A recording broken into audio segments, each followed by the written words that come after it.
So karon day mga idol, nangibot day mig balanghoy diri mga idol. Kini siyang balanghoy mo ni ang karaan nga balanghoy, ang yilo. Yilo ang tawag ani sa moa. So pakita niyo mga idol ang unod niya mga idol, grabe yung unod mga idol. Daghan jud kayo idol.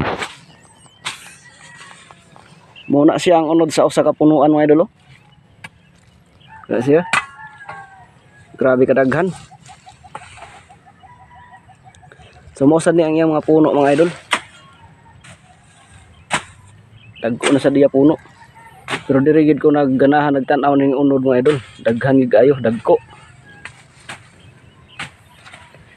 Na siya mo na ang ikaduha nga puno. Sa duha ka punuan mga idol. Sa duha ka punuan mga idol siguro makuha niyo mga sobra 20 ka kilo ang duha ka punuan. Daghan kayo. Dagko pa gyud.